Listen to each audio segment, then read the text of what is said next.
Thank you, Mr. Chairman. Let me also thank you and the ranking member for your work together in leading the committee in this Congress. We're all grateful for your leadership and that of the constructive relationship you have with the ranking member.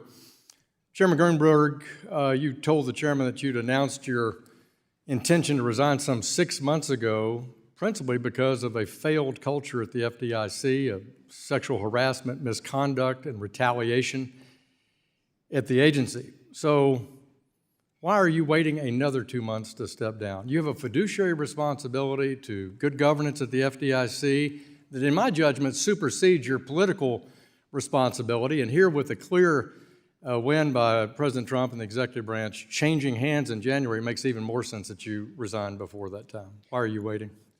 Congressman, I indicated previously that I would step down when there would be a confirmation of a successor. But that was an impractical suggestion because that wasn't going to happen in an election year, and Mr. Schumer can't magically make that happen. Who was nominated to take your place? Yeah, so let's get to the facts. Why do you wait? Why don't you make December 9th, if you're going to appear before this committee, why don't you make that your resignation date? Well, as I indicated, I indicated I would step down when a successor was confirmed. It's now pretty clear that's not likely to happen. So I thought it was appropriate for me to step down at the end of the president's term. I don't think that's acceptable, and I think on both sides of the aisle, everybody is disappointed with what's happened at the FDIC under your leadership, and I think you would have served the president, this current president, President Biden, much better by resigning sooner. And you're now overseeing, putting forward regulatory ideas in an administration, again, that's changing, and I don't support those. I appreciate the chairman going down that list. That's why I sent each of you a letter last week calling on you to halt all rulemaking actions to suspend and promulgation of any new rules, regulations, including guidance. Agencies should suspend compliance dates even for certain rules. And I think you're going to hear from, I think you've already heard from soon-to-be chairman of the Senate Banking Committee, Tim Scott, as well. Without objection, Mr. Chairman, I'd like to insert that letter in the record. Without objection. One such regulation at the FDIC is the broker deposits proposal, which you will be receiving a letter from committee Republicans shortly.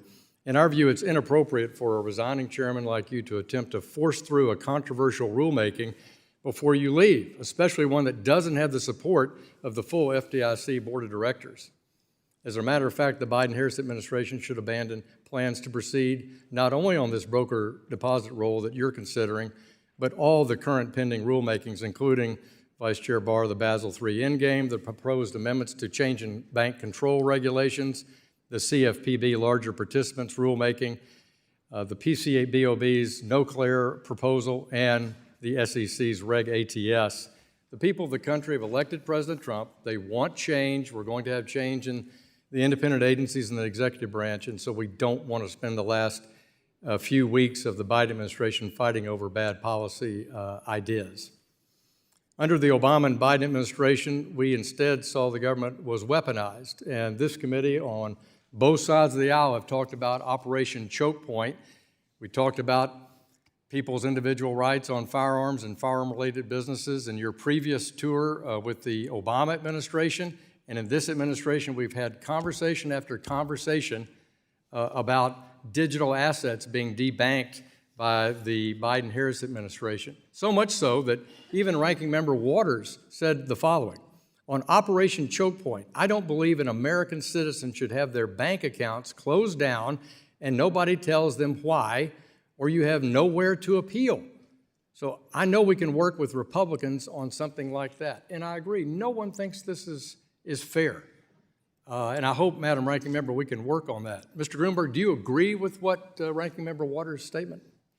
I certainly, well, the short answer is yes, and I would say for any time an account is closed, we have a policy at the FDIC of notifying the institution and providing an explanation in writing as to why that's occurred, as well as the legal basis for the action. Do you have any evidence that FDIC examiners have attempted to use verbal direction to banks about digital asset debanking to avoid the Freedom of Information Act? Congressman, not that I'm aware of. Yield back, Mr. Chairman. Gentleman yields back.